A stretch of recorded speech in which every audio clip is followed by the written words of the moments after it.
đường nhân từ ở bên chủ của chủ chủ quân đường thực hiện chân chính và đại chiến trường dương đẹp để thực hiện một cuộc chiến Việt Nam năm 1972 dạy ngữ năm 1973 hôm nay thứ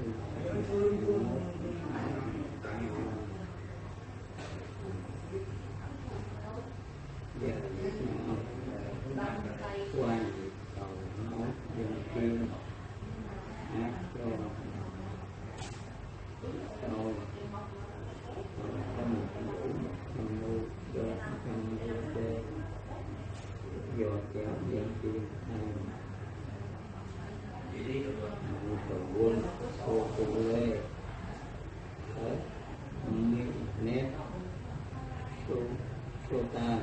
của kỳ thôi cảm ơn cháu và gia đình luôn nhiều chúc luôn nhiều sức khỏe